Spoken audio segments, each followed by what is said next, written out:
In Egyptian mythology, Anubis was the original god of the dead. But as Anubis was worshipped by more followers, Osiris took over his role while Anubis had a more direct role guiding the souls of the deceased. Known as the jackal god of mummification, Anubis was responsible for making sure the journey to the underworld went smoothly for man. He was considered the inventor of embalming and had several important functions. First, he overlooked the embalming of deceased bodies. Embalming isn't simple work and Anubis ensured it was done correctly.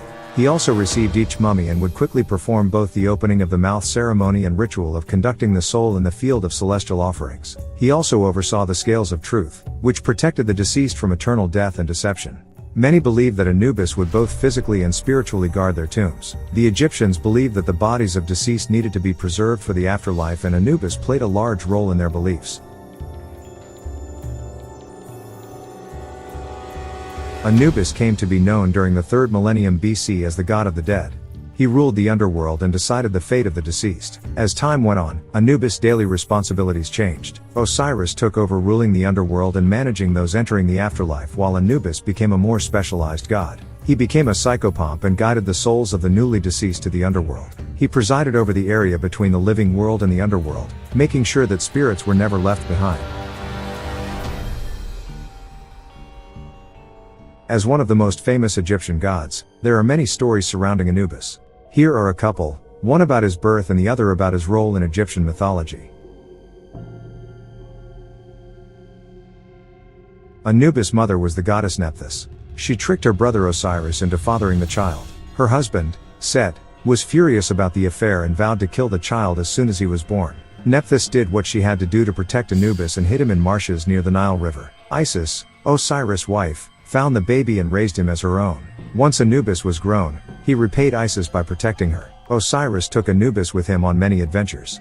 When Set murdered Osiris as revenge for having relations with his wife, he separated Osiris' body into several pieces and scattered them throughout the land. Anubis helped Isis find the body pieces and embalmed the body so that it wouldn't decay. This was the first act of embalmment. He also performed the first Egyptian burial rites over Osiris. Other myths suggest that Set was Anubis' father. The myths say that Nephthys disguised herself as Isis.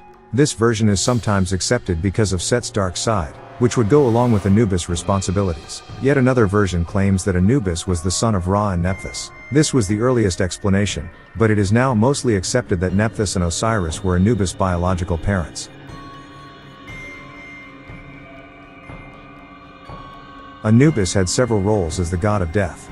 He was the guardian of the scales, which gave him the power to decide the fate of souls. He would weigh the heart of the deceased against the weight of a feather. The feather symbolized truth. If the scale tipped in favor of the heart, the person would be consumed by a female demon named Ammon.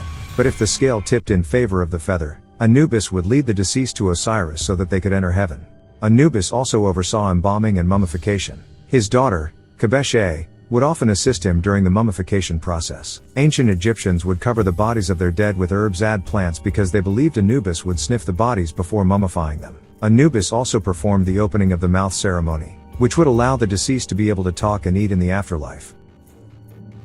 Another role of Anubis can still be seen today. He was responsible for protecting the dead. Many prayers to the god have been found carved into tombs. This would eventually fall under Osiris' responsibilities, but many believe that Anubis still protected the dead after the transition of power.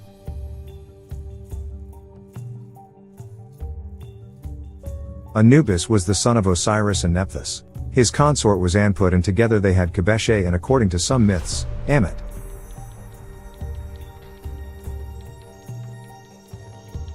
In artistic representations, Anubis is portrayed as half jackal and half man. He is usually holding the divine scepter. Sometimes he is shown as a black jackal or other times as a dog next to Isis. His symbol is usually included in his pictures, a black and white ox hide covered in blood hanging from a pole. Historians do not know the meaning behind the symbol.